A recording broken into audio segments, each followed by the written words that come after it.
bienvenue sur la chaîne Le Fruit de la Vie. Alors sur la dernière vidéo, nous nous sommes approchés de la dualité de la connaissance du bien et du mal. On entend parfois qu'il faut même sortir de cette dualité, puisqu'il faut la faire disparaître en nous, afin de mieux nous aider, d'être plus élevés, d'être plus heureux. Et qu'en rejetant cette dualité, cela permettra de voir notre vraie nature, notre vrai moi, ainsi que de mieux connaître l'univers. Alors, qu'en est-il vraiment? Faut-il rejeter ce qui est bien? Faut-il rejeter ce qui est mal? Et choisir ce qui est bien? Le mal est entré dans le monde. Mais dans quel sens il est entré dans le monde? Puisqu'il était déjà existant dans l'homme. Et qu'il ne va pas réellement en prendre conscience. Après seulement avoir mangé du fruit défendu. Faire des compromis avec le mal. Il est vrai que le Collège central nous avertit. Il nous dirait que ça contribue à une pollution mentale. Mais le Collège central a-t-il vraiment saisi la notion de dualité? Alors on va reprendre une tour de garde, édition d'études du 1er août 2021. Je cite. On considère nombre de choix de la vie quotidienne comme banals. Chaque jour, nous choisissons, entre autres, les vêtements que nous portons, la nourriture que nous mangeons, les gens que nous voyons, etc. Nous faisons des choix, presque machinalement, sans trop y réfléchir. Mais sont-ils vraiment banals? Alors là, je répondrai déjà, est-ce qu'on fait vraiment des choix sans y réfléchir? Je pense que pour un grand nombre d'entre nous, lorsqu'on n'a pas financièrement les moyens, on ne fait pas un choix sur tel ou tel vêtement. On prend des vêtements qui sont adaptés à notre cadre de vie. Effectivement, moi je le vois pour moi personnellement, je n'achète pas particulièrement des vêtements de marque. Je prends ce que je peux acheter et ce qui me convient, et surtout ce qui peut s'adapter par rapport à ma corpulence. Il y a des vêtements que j'aimerais mettre, avoir un beau costume, avec une belle cravate. Simplement, quand vous faites du 5XL, il est difficile de rentrer dans n'importe quel magasin et de trouver une chemise en 5XL, à part si vous allez chez Kiabi. Effectivement, lorsque vous rentrez dans... Je me rappelle avoir acheté un jour une chemise chez Gamme Vert, c'est une bonne société. En tout cas, moi, les fringues que j'ai achetées là-bas étaient des fringues qui ont beaucoup duré. Sauf qu'un jour, j'avais acheté une chemise qui me convenait, qui était grande, sauf que moi, je suis un petit bonhomme. Et lorsque j'ai mis cette chemise, quand je tendais les bras comme ça, on avait l'impression que j'étais une chauve-souris ou que j'avais sauté d'un toit pour m'envoler, quoi. Ah oui. Et s'il fallait que je remonte les manches, parce que sinon les manches, ils arrivaient au sol. Eh oui, quand vous êtes de petite taille, on ne s'habille pas comme on veut. Même quand on est grand, qu'on est mince, qu'on est femme, suivant notre corpulence, suivant comment notre corps il est fait, on est obligé de prendre quand même des fringues qui nous sont adaptées. Donc parce que c'est vraiment banal, moi je ne pense pas. Un chrétien voué à Dieu, on dit qu'il ne choisit pas par hasard ce qu'il porte.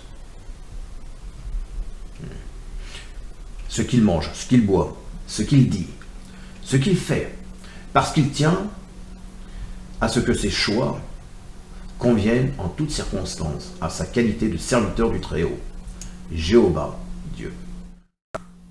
C'est vrai qu'on fait attention aux choix que nous avons quand nous achetons des habits, quand on boit, quand on mange. Mais souvent, lorsque vous vous dites bien faire, que vous allez à la salle du royaume et qu'on vous fait remarquer que vous n'êtes pas spécialement bien habillé, parce que Dieu regarde sur l'extérieur ou regarde à l'intérieur ce que vous avez dans le cœur.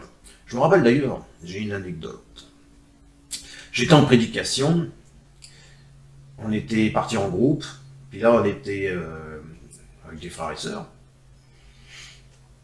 et j'étais avec ma femme, avec mon épouse, on commence à monter les escaliers lorsqu'une sœur lui dit « Oh là là, mais tu te rends compte de ce temps-là, t'as pas mis de bas, de collant, faut pas rester comme ça, tu te rends compte ?» C'était les réflexions. Bon, certainement que des femmes, non. Chez vous, on avait entendu, lorsque vous n'aviez pas de collant, lorsque vous aviez une jupe un peu trop courte, lorsqu'il fallait qu'elle arrive en dessous du genou, les vêtements ont un sens important pour l'organisation des témoins de Jéhovah. Et c'est pas faux. Dans le sens que j'avais un collègue un jour, il m'a dit qu'il n'était pas du tout croyant, et s'il a accepté de faire entrer chez lui des témoins de Jéhovah, c'est simplement Parce qu'ils étaient très bien habillés. Et du fait d'être très bien habillés, ils ont été très bien accueillis. Alors il m'a dit, ils sont venus, ils m'ont parlé de Dieu, de Jéhovah, tout ça, on a bu, je leur ai payé un jus d'orange, du moins un jus de citron. Et il me dit, mais eux, ils se sont dit, ça y est, c'est super, on y retourne la semaine prochaine. Sauf qu'il m'a dit quand ils sont arrivés la semaine d'après, moi je les ai invités comme ça ce jour-là, ils arrivent la semaine prochaine, la semaine d'après, comme si que c'était acquis, il m'a dit je les ai virés, direct, je lui ai dit allez-vous-en. Ah oui, parfois on croit que c'est acquis, ça ne l'est pas. L'apôtre Paul n'a-t-il pas dit, alors il dit l'édition d'études, soit donc que vous mangiez, soit que vous buviez, soit que vous fassiez quelque autre chose, faites tout pour la gloire de Dieu. C'est intéressant ce que nous dit Paul, mais moi je fais aussi attention à ce que nous disait Paul. Combien, au nom des Écritures données par Dieu, ont tué leurs semblables? Dieu veut que nous résistions à nos tendances mauvaises. Et il est vrai que dans Proverbe 27:11, mon fils a agi avec sagesse. Ouais, sauf que pour agir avec sagesse, ça va être difficile, puisqu'on n'a plus l'arbre de vie qui peut nous apporter cette sagesse, c'est-à-dire la réelle connaissance de Dieu. Et réjouis mon cœur, pour que je puisse répondre à celui qui me provoque. Donc même lorsque des organisations religieuses sont en désaccord doctrinal, sont en désaccord sur leur théologie, est-ce qu'il y a raison de tuer? Dans le livre de Tim Guénard, Plus fort que la haine, Tim explique sa vie. Je peux vous garantir, regardez des vidéos sur Tim Guénard, il vous expliquera ce qu'il a suivi. Hein? Quand il a été abandonné sur le bord d'une route par sa mère, parce qu'elle avait quitté son mari, il a été attaché sur le bord d'une route, il a été récupéré, et ramené à son père. Son père, il le dit dans le livre, parce qu'il avait une ressemblance avec sa mère, il ne supportait pas l'enfant, et il a été déjà avec une autre femme. En fait, il le tabassait parce que son père était alcoolique. Hein, c'était une maladie, l'alcoolisme. Il a frappé son fils. Il me semble que dans le livre, il explique au niveau des escaliers avec une batte de baseball. En tout cas, l'enfant s'est retrouvé à l'hôpital pendant 3 ans. Il ne pouvait plus marcher, les jambes brisées. Et ce qui l'a motivé, c'est sa haine. Parce que son but, c'était de remarcher, de pouvoir retrouver son père et de le tuer. Vous voyez, comme quoi... Hein, comme dirait Tim Guénard, quand tu n'as plus de haine, tu n'as plus rien, tu n'es plus rien. Il faut au moins quelque chose qui te tienne. Du coup, les médecins ont voulu savoir pourquoi j'avais une telle volonté. Je leur ai jamais dit mon secret. Vous voyez, mon premier livre, c'est Plus fort que la haine. Et bien, avant d'être que plus fort que la haine, je suis devenu le petit-fils, le frère, l'ami, le chéri de la haine. C'est ce qui m'a aidé à vivre. Vous voyez, c'est pas très joli, mais c'est pas grave. Celui qui a Dieu, il s'accroche à Dieu. Celui qui n'a pas Dieu, il peut s'accrocher à sa famille. Et celui qui n'a rien, il peut s'accrocher à sa haine. Si quelqu'un souffre ici, puis tu as de la haine, sois pas triste. Je veux bien en prendre un petit peu de ta haine. C'est pourquoi il ne faut pas en vouloir à ceux qui ont de la haine. Ça veut dire qu'ils ont encore envie de vivre.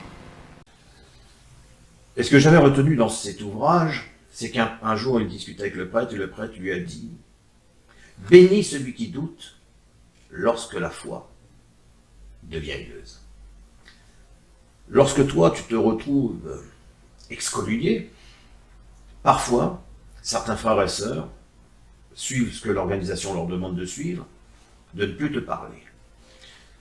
Certains ne te parlent plus, mais tu sens qu'il y a quand même de l'amour pour toi. Par contre, certains, leur foi devient de la haine, du mépris, de l'agressivité. Il faut faire attention lorsque la foi devient haineuse. Voyez. Donc, la haine peut être un cerveau, ça peut être un moteur pour nous. Et pourtant, dans le livre, il dit, il a même regretté, quelque part, et vous allez comprendre, c'est qu'il dit qu'il a pardonné à son père. Il a dit voir son père, il lui a pardonné. Mais le fait que lui pardonne à son père ne s'est pas pardonné de ce qu'il a fait à son fils. Son père n'a jamais vu se pardonner. C'est incroyable. Hein. Donc, avant de tenter de définir la notion de dualité, nous pouvons lire, toujours sur la même tour de garde, la philosophie et la vaine tromperie du monde. Alors on comprend bien qu'il s'agit de la Grèce et des Romains. Eh oui. Dans quel contexte vivaient les premiers chrétiens? Alors la tour de garde, on y lit, Les chrétiens du 1er siècle vivaient dans un monde imprégné de valeurs, des valeurs et des idéaux gréco-romains. La civilisation, pourtant, gréco-romaine désigne un ensemble de caractéristiques sociales, politiques, philosophiques, scientifiques et culturelles développées durant la Grèce antique et la Rome antique. Ah, ça, c'est une parenthèse, puisque cette terminologie, comme le dit dans Wikipédia, met en évidence l'influence culturelle de la Grèce antique à exercer sur la ville de Rome. Cette dernière l'assimila et diffusa à son tour sa culture à l'ensemble de son empire, influençant même fortement les royaumes voisins. Le syncrétisme, entre ces deux cultures provient de la période de la Grèce antique, de la Grande Grèce, où la colonisation grecque de la péninsule italienne apporte l'hellénisation au peuple préexistant à la fondation de Rome. Voilà. Alors, ce qu'il faut comprendre, c'est que moi, ce que j'avais retenu, c'est que quand on te parle des Néphilim dans la Bible, c'est-à-dire des gens qui se sont matérialisés pour avoir des rapports avec des femmes, on le retrouve dans la mythologie gréco-romaine.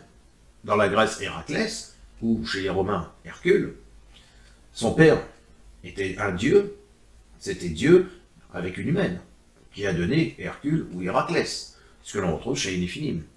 Donc si ça c'est de la mythologie et c'est faux, c'est juste du blabla, ce qui veut dire que la Bible elle a été conçue par une communauté qui elle veut gouverner le monde et te faire croire qu'il y a un Dieu plus grand que les autres. Et ainsi à te faire entrer dans ses valeurs, dans sa culture, et quelque part dans un autre système doctrinal. Donc pour reprendre, la Tour de Guerre nous dit que les Romains étaient amateurs de confort et de luxe. Heureusement qu'on peut quand même bénéficier du confort. Parce qu'aujourd'hui, on est quand même content.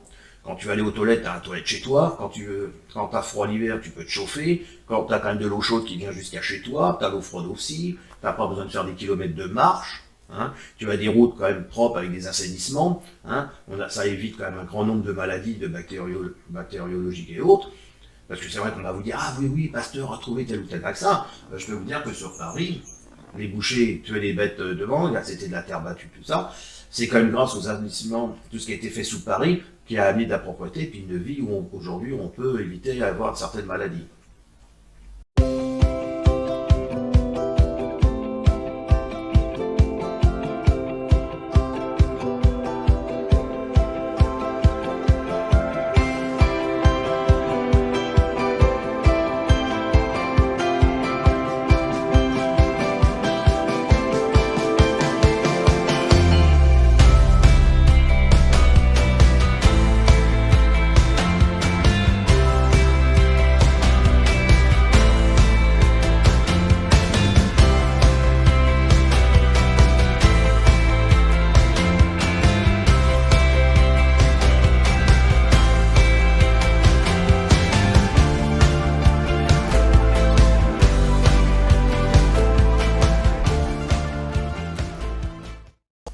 Donc oui, le confort, c'est utile. Donc dans les milieux intellectuels, les idées bouillonnaient, non seulement les idées de Platon et d'Aristote, mais encore celles des nouvelles écoles, l'école épicurienne et l'école stoïcienne notamment.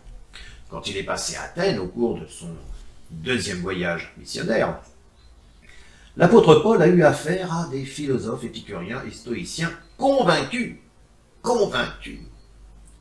d'être supérieurs à lui. Tout ça parce qu'ils ont parlé de ce bavard. On va lire la lettre, le livre des Actes, chapitre 17, verset 18. Mais quelques philosophes épicuriens et stoïciens se mirent à débattre avec lui. Et certains disaient, que peut bien vouloir dire ce bavard? Et d'autres, il semble qu'il prêche des divinités étrangères. Il disait cela parce qu'il annonçait la bonne nouvelle de Jésus et la résurrection. Le fait de dire ce bavard ne fait pas une pensée supérieure. Ce qui est même dommage pour le Collège central, c'est qu'ils ont retiré notamment les livres grecs qui étaient dans la Bible. Puisque les Grecs parlent de mythologie, dans cette mythologie, on parle des dieux. Ces dieux, les ont inventés où, ces Grecs? Ils les ont inventés où, l'histoire des dieux, blablabla, bla, bla. C'est bien des relations qu'il y avait déjà avec le judaïsme. Vous êtes des dieux. Vous savez, on en a parlé dans les vidéos précédentes. Vous êtes des dieux. Et voilà. Voilà les représentations qui sont faites. De plus, le livre des Actes a été écrit par Luc. D'accord? Donc Luc, en lui-même, il tâchait de rendre compte de l'épisode auquel, apparemment, il n'avait même pas assisté. Alors, répétons-le, Luc est un témoin indirect qui nous rapporte l'épisode et peut-être l'arrange-t-il tout simplement à sa manière. N'oublions pas que Paul, il fut conduit à expliquer son message en des termes qu'il essaye de rendre compréhensibles à un public d'Athéniens cultivé. On dit bien cultivé sera dans la tour de garde. En fonction de ce que lui-même croit connaître de ce public. Il croit connaître. Il ne connaît même pas, il croit connaître. Vous voyez, c'est subtil, mais c'est là. Donc des écoles de pensée étaient nécessaires. D'ailleurs, regardez, le Collège central n'a-t-il pas un rôle d'école de pensée? Le Collège central n'est-il pas une école de pensée? Leur pensée s'oriente bien sur une position doctrinale, pour ne pas dire endoctrinant. Alors revenons à cette dualité, on va la définir. La dualité est le caractère de ce qui est composé de deux éléments de nature différente. À ne pas confondre avec le dualisme, qui affirme le caractère séparé et irréconciliable des éléments, alors que la dualité sous-entend que les éléments formant le tout. L'arbre de la connaissance du bon et du mauvais sont interdépendants et inséparables. Vouloir séparer le mal et le bien, eh bien ça ouvre des portes à la souffrance. Adam et Ève vont en connaître les conséquences, la boîte de Pandore. L'arbre de la connaissance avait bien quelque chose aussi de spécial. Il était morphologiquement de type hermaphrodite. Admettons qu'il s'agit d'un figuier. Le figuier est considéré comme une espèce dioïque, et bien qu'il y ait deux types de figuiers, ils sont tous deux morphologiquement hermaphrodites. Le fruit est le résultat du développement de la partie femelle ovaire d'une fleur fécondée dans la majorité des cas.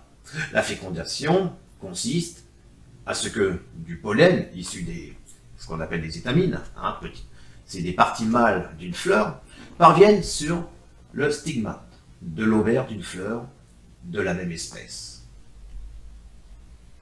Pour l'arbre de la connaissance, on y parle d'un arbre et d'un fruit. La dualité est donc sous-entendue par l'idée d'unité des contraires. Toutes les choses découlent d'une seule et même source, ainsi que les éléments ne sont séparés qu'en apparence. La différenciation porte en elle-même la réconciliation. Et oui, la création est unique, et l'amour réunit toutes choses. Donc le fruit de la connaissance découle de la même essence, celle de l'arbre. Un fruit est toujours issu d'une fleur, mais une fleur ne donne pas nécessairement le fruit. Et cela pour plusieurs raisons que nous pourrions développer ici. Mais néanmoins, les arbres qui ne portent pas de fruits ont aussi leur importance. Elles peuvent servir de refuge à des animaux.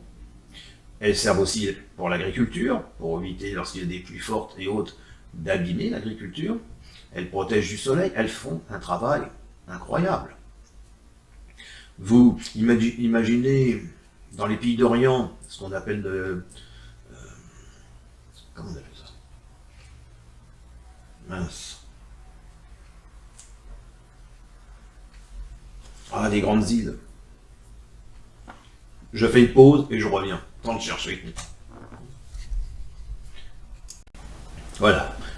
En fait, c'est pas une île, c'est un oasis. Vous avez remarqué, quand vous avez des arbres très très grands qui viennent couvrir, protéger ce qui se passe, qui viennent mettre à l'ombre, ça permet à ce qui est en dessous de repousser, et c'est grâce à ce qui est plus grand, ce qui permet à ce qui est plus petit d'évoluer et de grandir. Voilà, intéressant. Alors, qu'est-ce que le mal, sinon le bien torturé par sa propre faim et soif? Conformément à la première loi donnée à Adam, était de ne pas se séparer de Dieu. Si tu t'engages à obéir à cette loi, tu t'engages vers la sagesse. Si tu t'engages à prendre de ce fruit, tu t'engages vers le malheur. Et tu ouvres la boîte de Pandore vers la souffrance. Car tu ne maîtrises pas ce qui est bien et mal. Il faut que tu l'apprennes avec le temps. Vous savez, c'est comme un enfant. Jéhovah, il a fait à Adam comme nos parents nous auraient fait. Allez, c'est quoi cet animal? Girafe, lion, vous voyez? Ça, c'est la couleur jaune, bleu, marron. Ça, c'est rond, ça, c'est carré. Il faut les apprendre. Aujourd'hui, vous maîtrisez mieux ces sujets-là parce que vous avez pris un temps pour les apprendre. Sauf que certains veulent aller plus vite que d'autres. C'est un peu comme maintenant, vous allez sur Internet, vous prenez et puis vous téléchargez un grand nombre d'informations et vous n'arrivez plus, vous êtes noyé complètement. Donc Jéhovah avait le désir qu'on apprenne à le connaître avant d'apprendre à se connaître soi. Tu aimeras ton Dieu de tout ton cœur, de toute ton âme, de toute ta pensée. Et le deuxième qui lui est semblable, tu aimeras ton prochain comme toi-même. Deux commandements aussi importants l'un que l'autre. Aimer Dieu et s'aimer soi-même et aimer son prochain comme soi-même. D'abord, j'apprends à connaître Dieu. Et après, en me connaissant, j'apprendrai à connaître l'autre. Sauf que si Jéhovah avait le désir qu'on apprenne à le connaître, paradoxalement, l'homme voulait se découvrir seul et suivant le conseil de Satan. Connais-toi toi-même, et tu connaîtras l'univers et les dieux, et tu diras d'ailleurs, tu seras comme Dieu. Ce qui amène à une autre question. En quoi l'introspection permet-elle d'accéder à la connaissance? Elle amène à une certaine connaissance, mais à quelle connaissance? Dans le contexte religieux, par exemple, en matière de religion, le dualisme est une doctrine selon laquelle, dans la réalité, coexistent deux principes, deux éléments, comme la matière et l'esprit, le corps et l'âme. Dans le dualisme manichéen, le monde est expliqué par la présence de deux principes antagonistes, le bien et le mal, en lutte perpétuelle. L'un contre l'autre, le bien finissant par l'emporter. Wikipédia nous donne l'exemple du zoroastrisme. Mais bon, c'est un autre sujet, car il ne faut pas pratiquer un combat entre le bien et le mal. Les deux coexistent, les deux sont un. Ce qui mérite pour une prochaine vidéo, eh bien nous allons parler d'hermaphrodite. Hein, ça c'est intéressant de parler d'hermaphrodite. Pourquoi Dieu d'ailleurs n'a-t-il pas créé l'homme hermaphrodite? On en parlera dans la prochaine vidéo. Moi je vous dis à bientôt.